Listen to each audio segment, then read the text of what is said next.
What's going on, guys? Good morning. Welcome back to United View. Welcome back to another edition of the Transfer View. Yes, we are here. It is Thursday. KG's favourite day. Thursday. And tell you what, actually, saying the whole Thursday joke over again, it feels like we're in that kind of time period, isn't it? Where it's like the takeover stuff all over again. Is today going to be the day? Are we going to get any news? Decision incoming? Sandtimers, the Sandtimers are back, by the way. Have you seen this? The Sandtimers are back with the eyes emoji and the Sandtimer emoji, and people posting cryptic gifs on Twitter too. Oh, it's so frustrating, isn't it? But yes, we've got plenty to talk about this morning. We're going to be talking about, of course, transfers. We're going to be talking about Erik ten Hag and a decision on his future, reportedly set to come in today or tomorrow. And now I know people, when you say that, you go, ooh, really, Owen? Well, that's the information that we have, certainly, from the likes of Jamie Jackson. So we're going to be talking about that. We're going to talk about United's search for a new left-back, a very key, critical position that United need to recruit for this summer, in my opinion. Some links to some players already. A bit of an injury update on Luke Shaw, if he's going to be ready for the European Championships, which start a week tomorrow, by the way. A week tomorrow that starts. Gosh, my goodness me, catches up very quickly, doesn't it? And also a bit more of an update on Jadon Sancho and how unlikely it is that he's going to be signing for Borussia Dortmund this summer too. So there's so much to get into this morning. Be sure to smash a like on the like button. Be sure to subscribe. Bottom right hand corner, you know what to do. The poll is in the chat. It says, have you hit the like button? You got 82% of you saying yes. The other 18% of you saying doing it now. So if you haven't already, click that like button. Be sure to subscribe. You can see in the top right hand corner there, just under 25 subscribers away from 169,000 subscribers. So if you haven't already, you know what to do. Subscribe, bottom right hand corner, click the notification bell. I thought we had a siren in the chat there. Put the sirens in the chat anyway, because you know it's going to come at some point. Just be proactive with it. What are people saying here in the chat as well? Let me know where you're watching from and what the weather's like too. It is quite warm this morning. You know me, not a fan. Not a fan of the warm weather. It's not for me. It's not for me.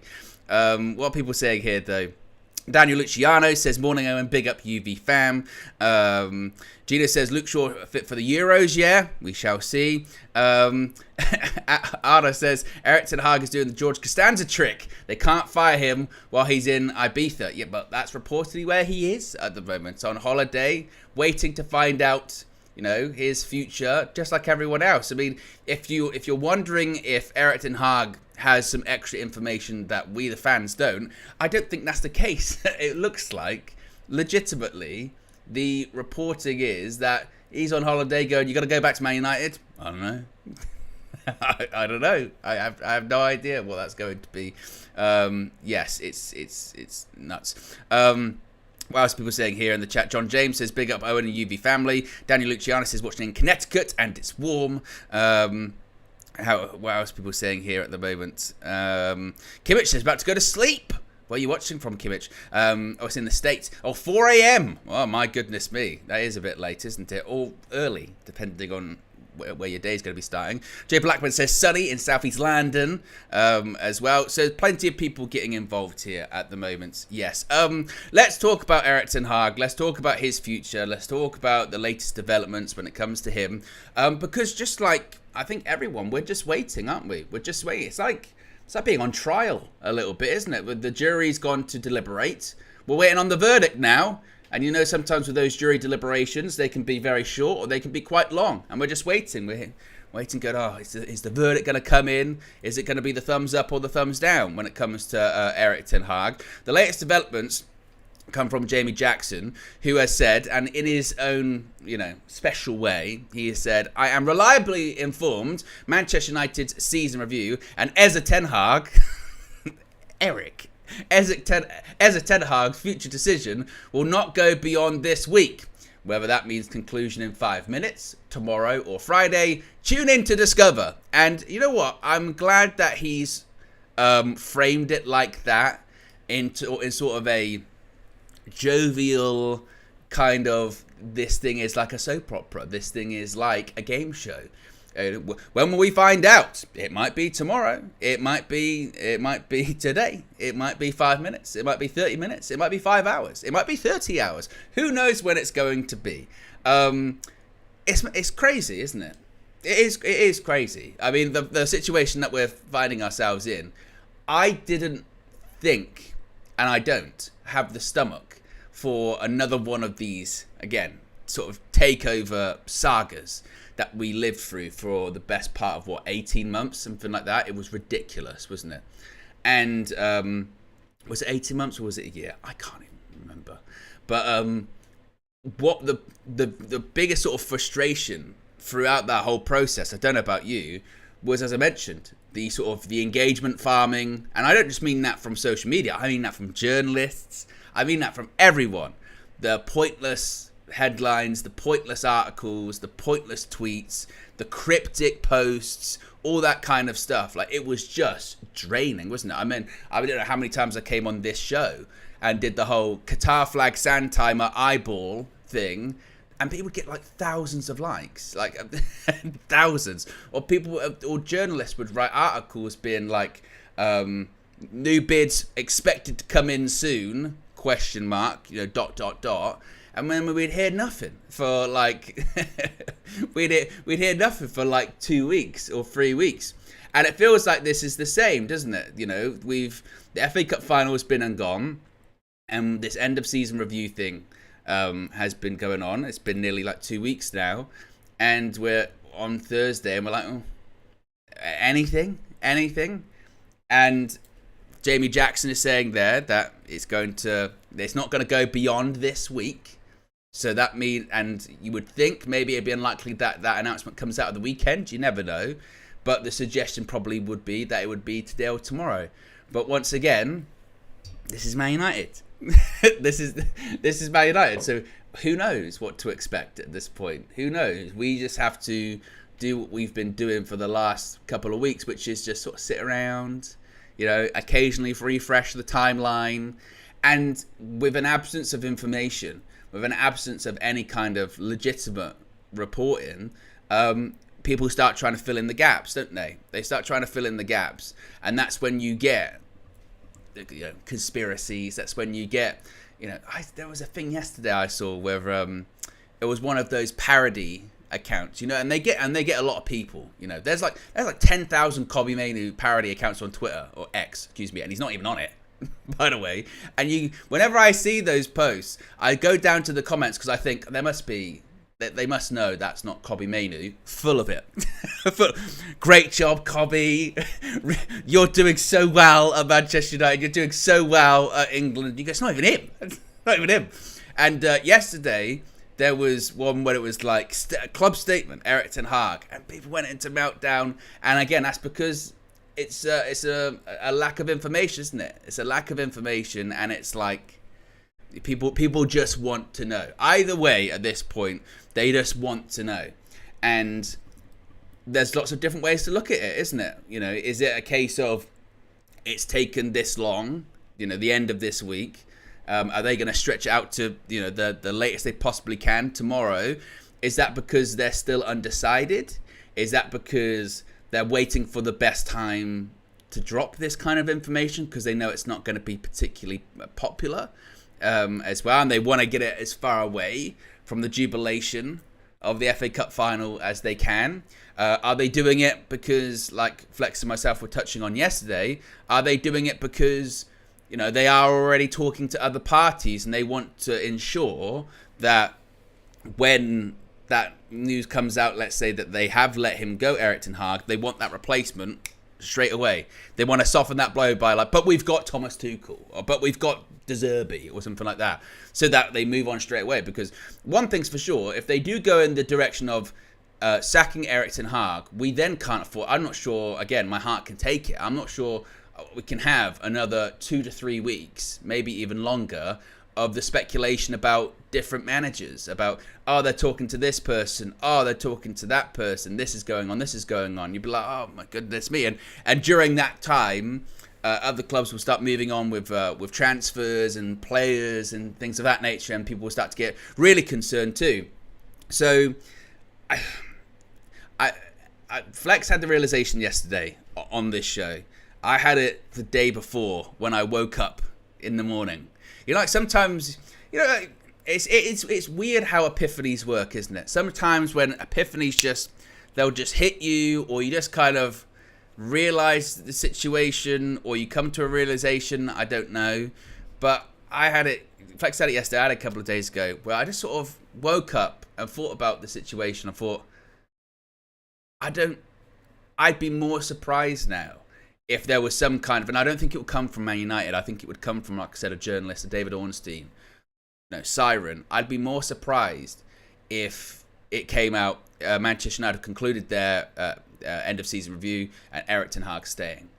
I'd be more surprised with that. I'd be pleasantly surprised of that, because I do think, given what happened at the end of the season, the FA Cup final, I think he's bought himself some more time. Don't think he's out of the woods, but I do think he's bought himself more time. But the silence is quite deafening, isn't it? And the fact that they were talking to people before the FA Cup final, which is legitimate, implies that the way that I see it at this point is, I think that they had made their mind up before the FA Cup final. I think it was quite clear to see they had made their mind up. They were going in a different direction. They didn't anticipate winning the FA Cup, certainly in the manner that Manchester United did. That gave them food for thought. They were like, oh, what do we do now? And also, there's a lot of positive sentiment here. So what do we do? And they went, well, we're going to do this end of season review thing anyway. Let's give ourselves some distance from it. Let's keep talking to the people we were talking to anyway, and let's reassess these options. And just the more distance we get from that FA Cup final, and the silence and what have you, I just feel like I don't think they've changed their minds. I think like I mentioned, sort of the jury analogy earlier on. I think you have to come to a unanimous verdict. I think that maybe there were, or there are, people in favour of Ten Hag staying for an extra season, or at least seeing out his contract, or not making the change right now, and maybe that has slowed things or paused things when it comes to making that decision. But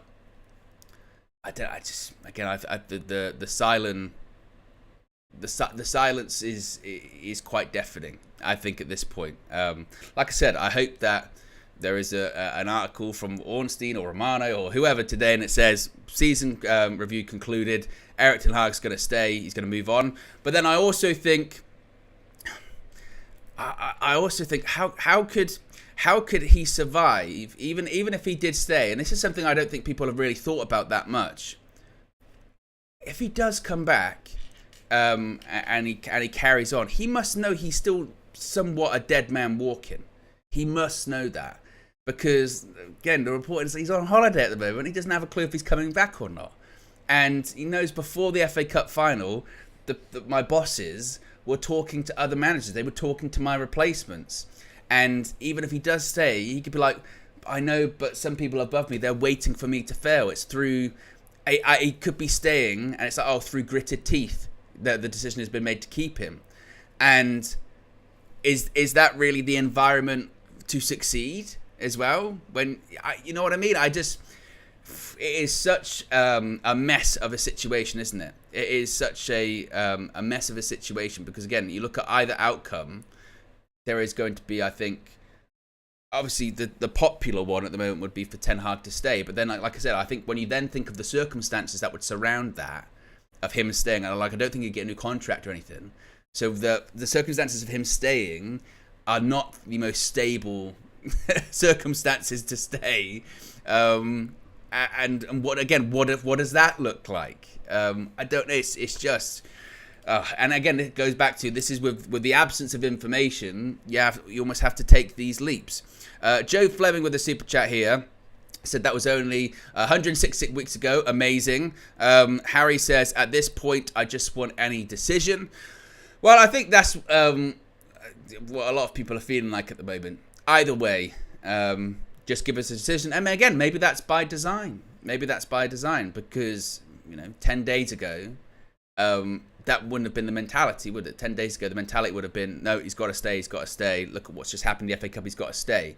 then if you drag it out a couple of weeks, then that turns to, well, I just want a decision either way. I know, even if it's one I'm not happy with, just give me a decision. Rip the Band-Aid off. We'll get over it. And again, maybe that's partially by design. Space says, this shamble is the structure they said they're bringing. Our best player is talking to other clubs. Our manager is uncertain and no fans supporting them. Well, this is the thing with all of this. I think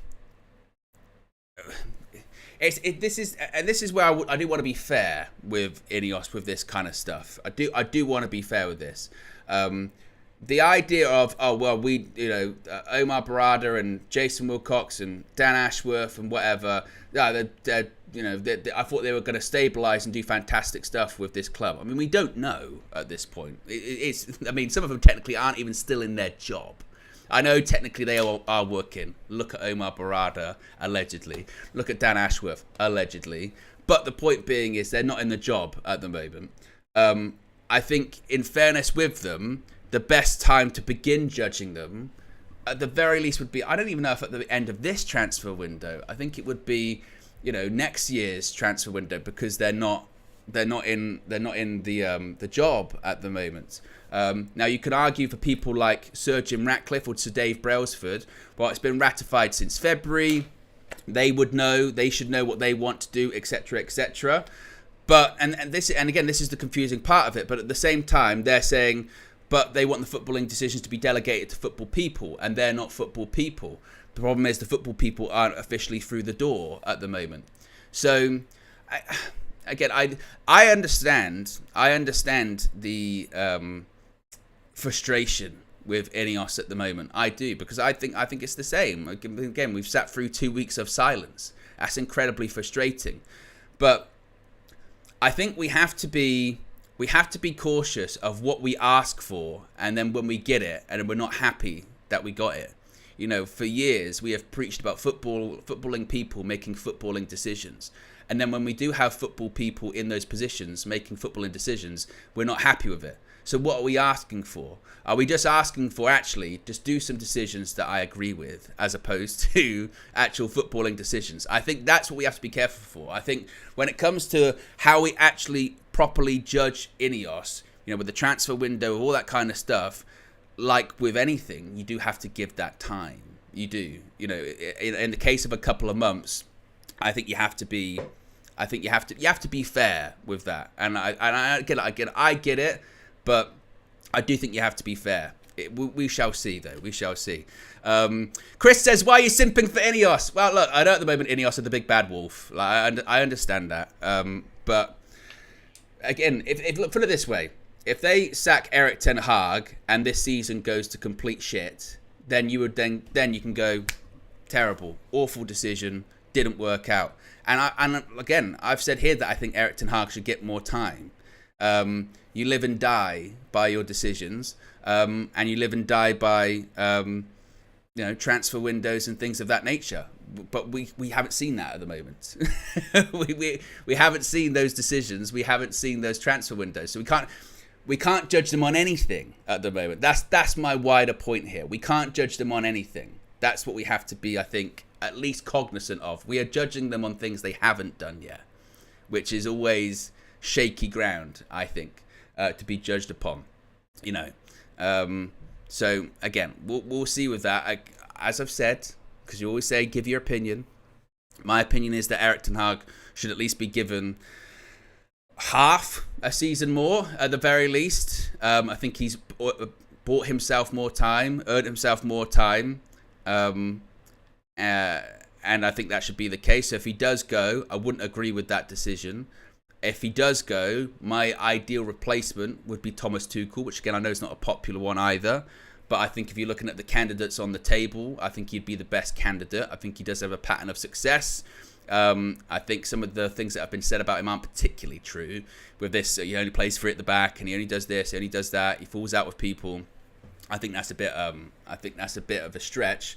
But in an ideal world, like I said, I'd have Ten Hag stay at least till Christmas, something like that, and see if some of the things that he was saying about injuries and all that kind of stuff is true. But like I said, the silence is pretty deafening, and I don't know, and I the longer it goes on, like I said, I'd be surprised, pleasantly, but I'd be surprised if he does stay. But we shall see what happens. We shall wait, continue to wait.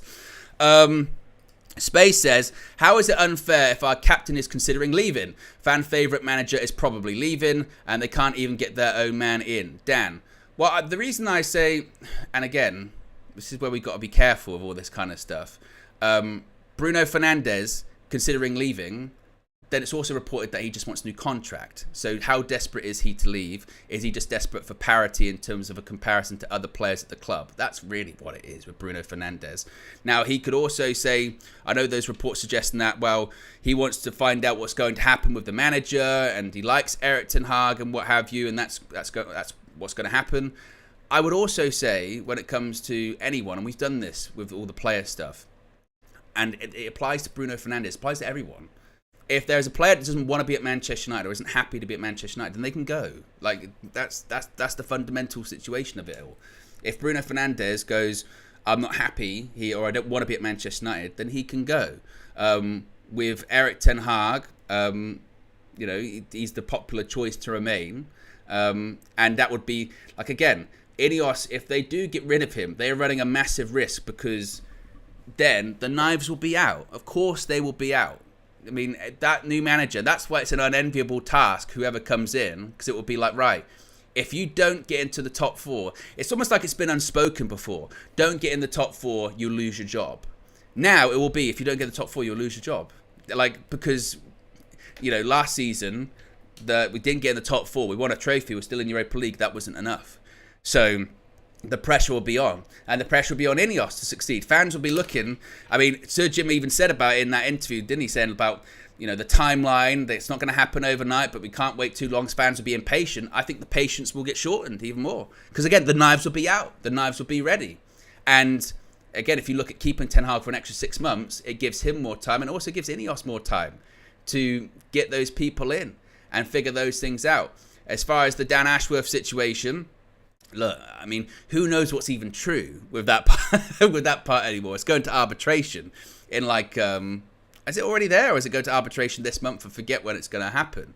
But that whole thing, who knows what's true with that? You've got one side saying they were talking off an Ineos account. You've got others that were saying, well, I didn't even resign. I was sacked, so I should be able to go straight away. Like, that whole thing is a complete mess. I mean, I don't disagree with that one.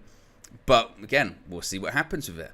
Harry says, we should not underestimate that Ineos may not have had some same ideas of what success looks like at United. Be prepared.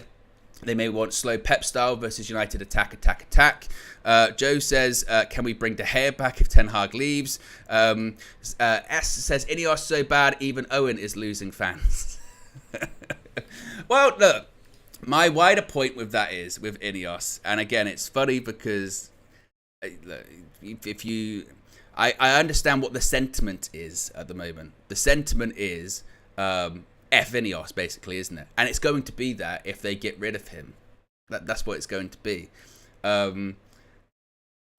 my wider point is, with Ineos saying, oh, they're this, they're that, they're this, they're that.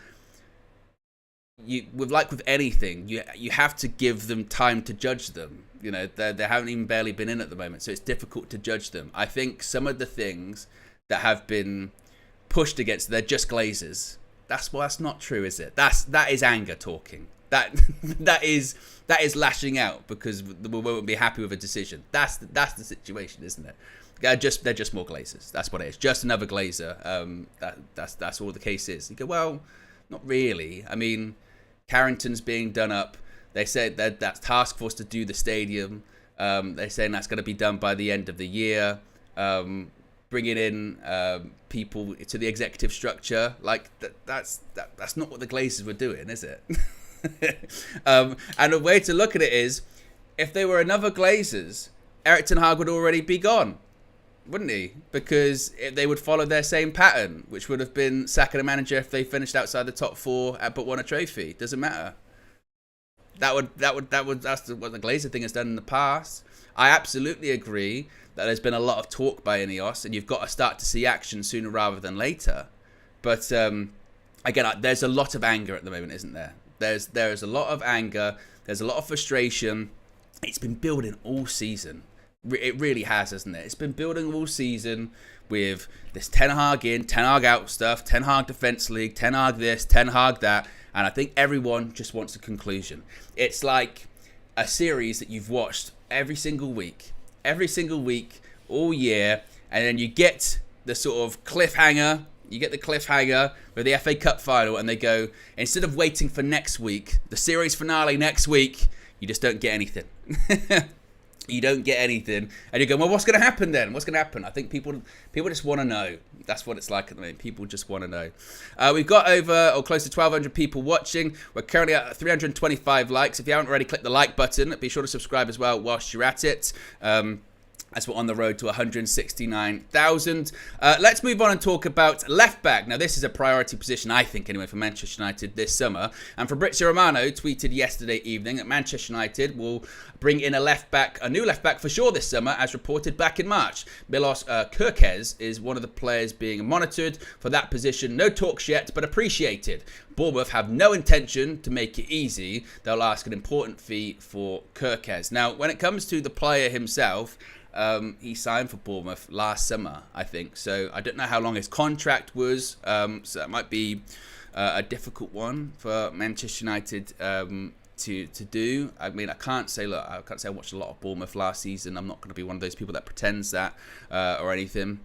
But I remember when they did sign him last summer, that was considered to be somewhat of a bit of a coup by them. They were like, oh, it's not a bad signing. That's a big signing. I went back and actually looked at the Romano post on social media when he did it. When he did the Here We Go for him last year, he was like, oh, it's a big signing for them. It's a big signing.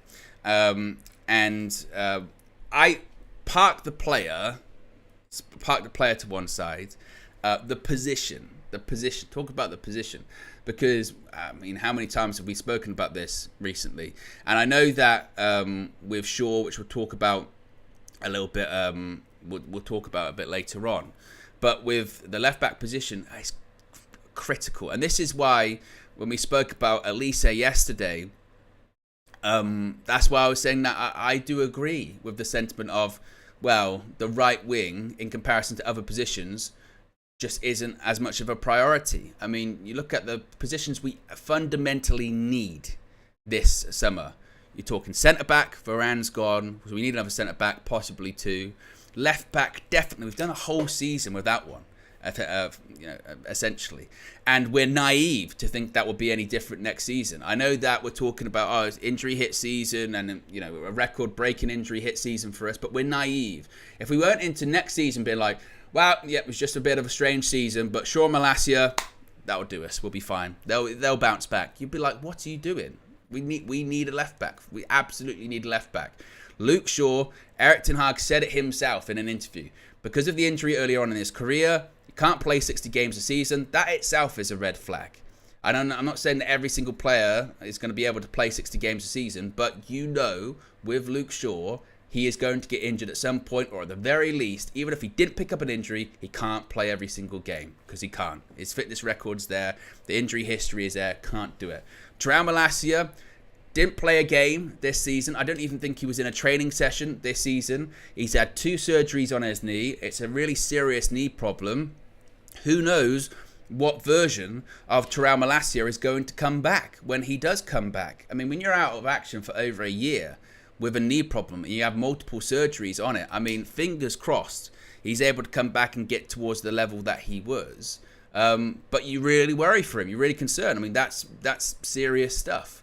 So we need a left back. And then on top of that, then you start getting into the discussion of, well, what kind of left back do you need? Do you need someone that's going to be like, we're just going to push Luke Shaw. It's just going to, compete with him. Or do you go, actually, you know what? Go for a left back that's, even if it is someone that, again, because you look at Kirk says he's 20, so you could argue, well, significantly younger, maybe not the finished article, what have you. But again, we need it. It's so desperate, and that's when I go back to the frustration and I go back to the outrage that we've seen over the last sort of couple of weeks. And the Elise stuff yesterday, like I mentioned, it was quite funny to me, really, because I remember not even that long ago, like a week ago, 2 weeks ago, like a month ago, going, Elise is great, but is he really a priority for Manchester United? Is that position a priority position? And then when it's rumoured that Chelsea are in talks with him, suddenly it's like, what are we doing? Why aren't we getting Elise? I thought we were going to get Elise. This is bullshit. No, we're missing out. And once again, it goes, see, this is why nothing's different. The people that are running this club are exactly the same. And you go, well, wait a minute. Wait a minute. Exactly the same would be getting Elise straight away. Fuck it, let's get Elise. Why? Do we really need that position? Well, it'd be nice to have, wouldn't it? Let's just bring him in. Let's bring him in. You'd be like, well, no, let's get what we need first. We need, wholesale surgery on that back four. Like, really wholesale surgery on that back four. We need a left back. We need possibly 2 centre backs. Wan-Bissaka, he's got a year left on his contract, might need a new right back. That's already almost a new back four right there. Casemiro could be leaving in the summer too. And just in general, long term, let's find an appropriate partner for Kobbie Mainoo. Let's build that midfield out. Let's do that. Rasmus Højlund, yeah, it was his first season in the Premier League. Struggled, still top goal scorer, but still struggled at points. He's only, 21, I think. And we don't have another striker. We don't have another striker. We've had essentially one striker for what was this? This would be our 3rd season if we didn't get another striker. Whether it's Martial, then he's injured, so it's Weghorst, because Ronaldo left too. Whether it's this season, where it's going to have Højlund and Martial, but Martial's not available. These are sort of situations we just can't ignore. We can't ignore not getting another striker. We can't ignore let's forget getting a left back. These are the important positions. These are the priority. This is what we need to do. And a bit like with the Erik ten Hag discussion on his future, where when it goes on for a while, we just get desperate for an answer. It's the same with transfers, isn't it? When nothing happens for a while, we then just get desperate for a transfer. Can we bring someone in? Who is it going to be? Is it a position we need? No, but it's just nice. I want to get a signing through the door. Let's get a signing through the door. So left back is a massive priority this summer for United. It's just going to be interesting to see again what kind of left back it is. Is it someone that is going to be there and there with Luke Shaw competing with it? Is it going to be someone that's better than Luke Shaw? Or is it going to be someone that, again, is 20, 21, and it's very apparent that he's a backup, but when Luke Shaw inevitably does get injured, then they'll come in? Because you think about it, if you look at people like, Alvaro Fernandez, or even to an extent Reguilon, I bet you must look at Manchester United and what happened particularly in the second half of the season, with just no left back being available. They must have thought to themselves, shit, if I was there, I would have played. Well, just because there was no one else. I mean, I give a lot of credit and to an extent sympathy, but a lot of credit to Diogo Dalot and Aaron Wan-Bissaka, because you think about it, and I know Wan-Bissaka had an injury for a while and then he came back, but when Wan-Bissaka came back from that injury, he just played every single game, near enough every single minute of every single game. Because we had nobody else. There was no other options that we could put in there. Yes, we had Harry Armas, but then you get into the territory of, do you want to throw a youngster in there when a team that's underperforming and not playing very well, that's getting hammered every week.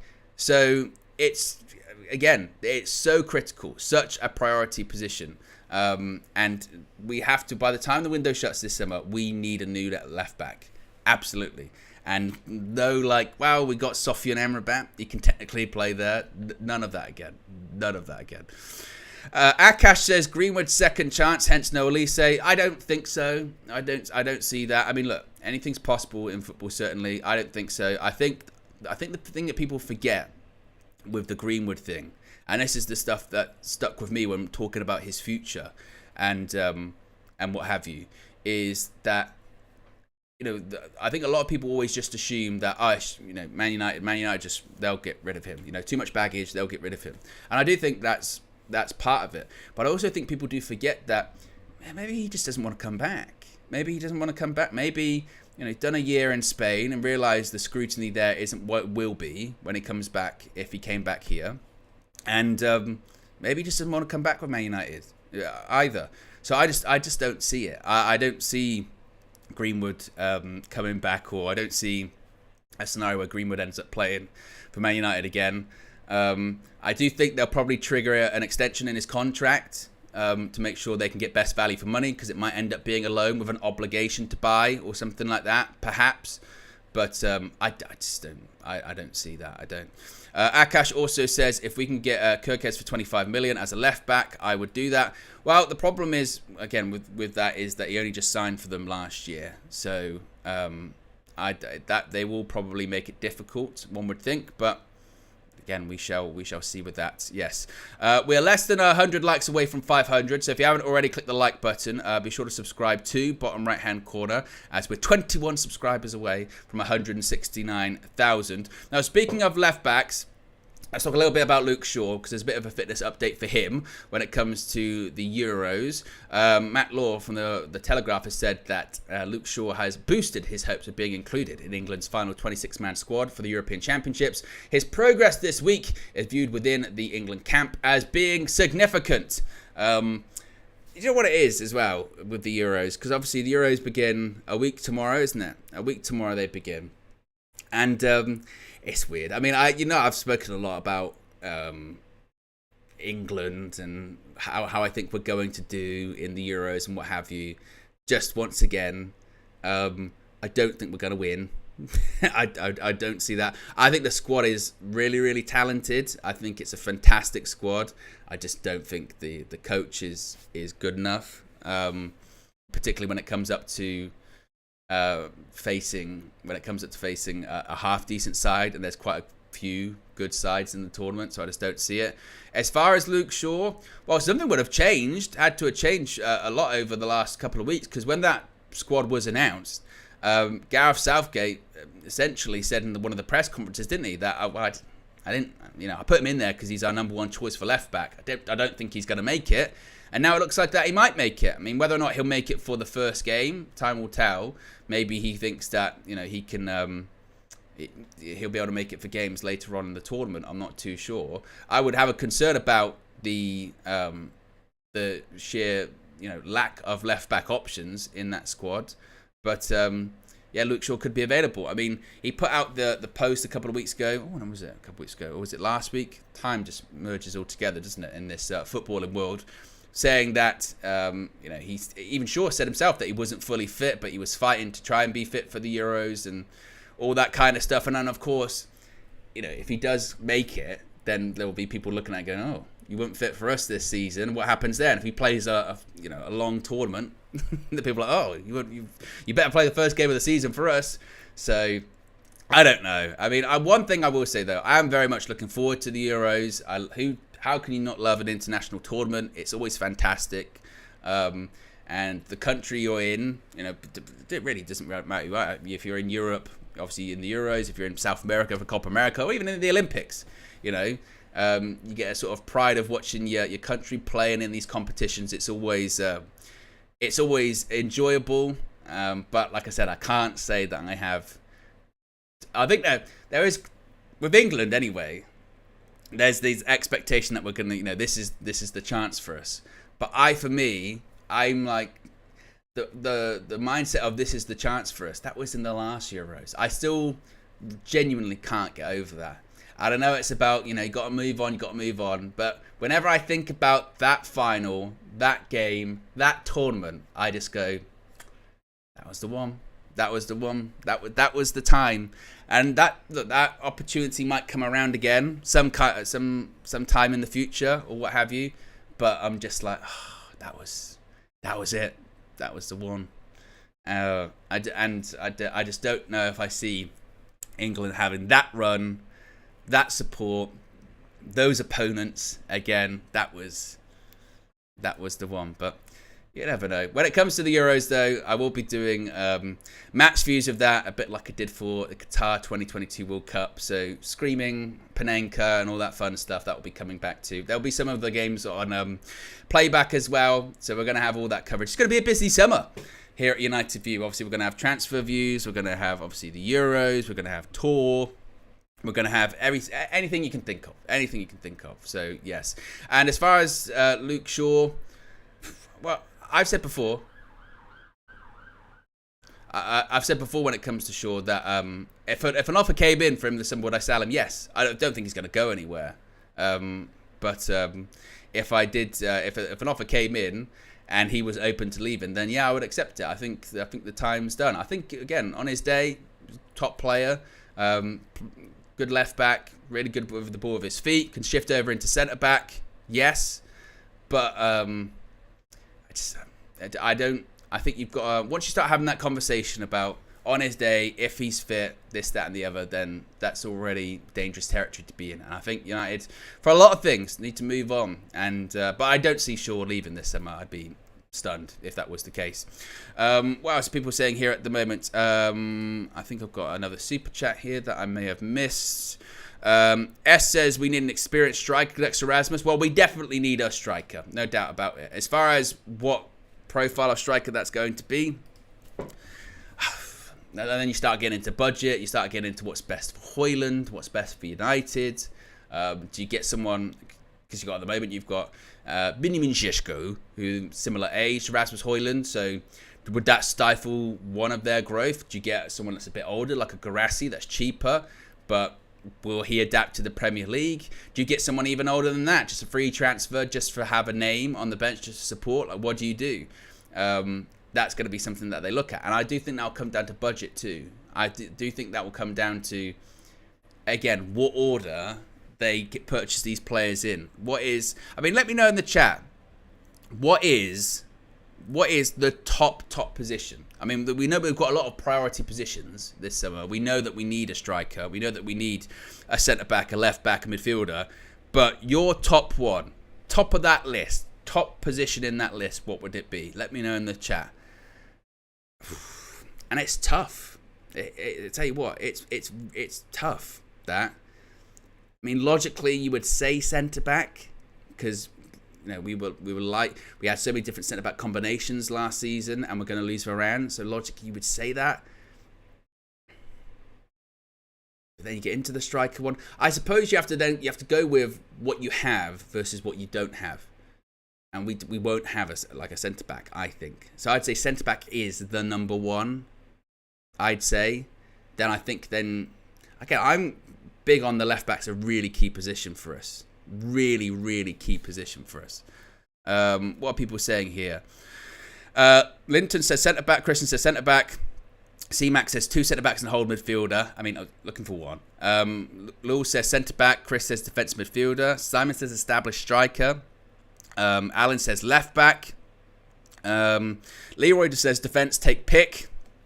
Lil Yo is saying centre back, and then you get striker, left back, central midfielder. Gino says flip a coin between centre back and central midfielder.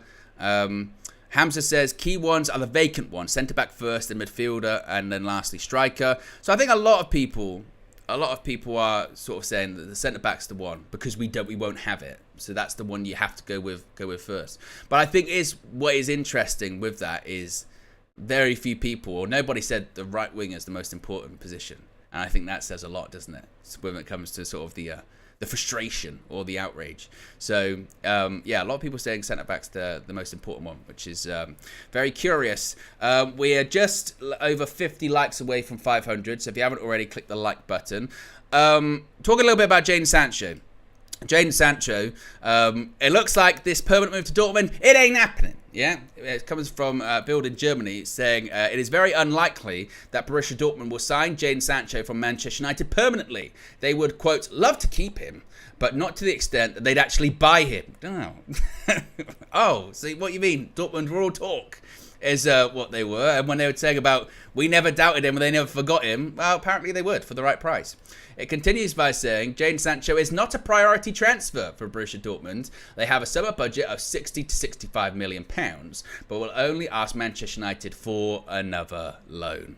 So Sancho doesn't look like that Dortmund transfer is going to happen, which is I mean, look, this is the game you play, isn't it? This is the game you play when you start, talking all kinds of nonsense, isn't it, on social media? He's great, he's great, he's great. And we said this at the time, didn't we? Of going, okay, if he's so great, then when we ask in the summer for you to buy him, then you won't have any problems with that, right?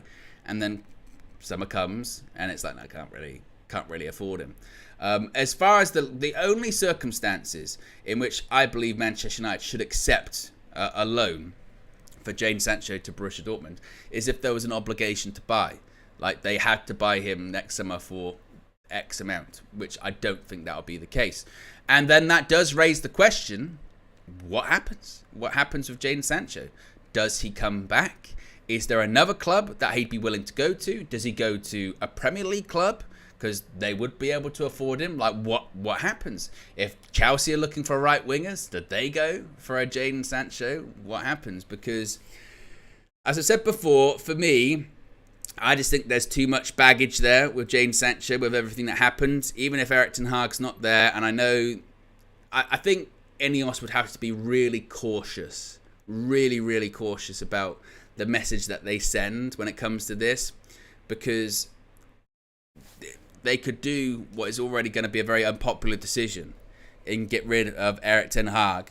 And then if they bring a player back into the fold where he clashed quite publicly with the previous manager, then, as I mentioned earlier on about the knives would be out for Ineos anyway, then I think the knives then would be out for Jadon Sancho even more than they are. I mean, we saw how fractured the Sancho discussion became in the first place about, he'd score a goal or do an assist at Dortmund, and Man United fans are rubbing it in other Man United fans' faces. See? And it's like, what? And then you've got other Man United fans picking up the stats going, well, look, see? Or the fact that he didn't win the Champions League, other Man United fans are celebrating that. Like, it's wild, isn't it, really? But if it was me, I wouldn't bring him back in. I'd say cash in, get the money that you can. Obviously, I suppose Sancho could throw a bit of a wrench in that because the players do have the power when it comes to transfers. He could go, I don't want to go anywhere that isn't Borussia Dortmund. I don't want to go there. But I think that just in general, I think, there's so many things. A lot of those issues, we just need a fresh start. Like the amount of drama that Manchester United have had to suffer, and we're still suffering through it now. But the amount of drama, off the field stuff, fights, squabbles, what have you, fallouts that we've had to put up with for the last couple of years, and even beyond. We just need to move on from all of it. And I think I go back to Jose Mourinho's answer in the when he was doing the coverage for TNT before the Champions League final, when he was sort of saying, look, it's a failure on all parts, isn't it? On all parties here. Did Jadon Sancho fail to live up to the hype at Manchester United? Yes. Did Manchester United fail to create the best environment to get the best out of him? Yes, they've done it with a lot of players. Did Erik ten Hag fail in his efforts to get the best out of Jadon Sancho? Yes.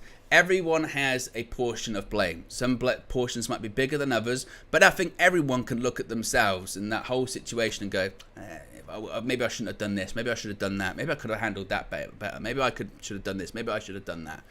And then if that is the case, you go, right, learn from it, then you move on.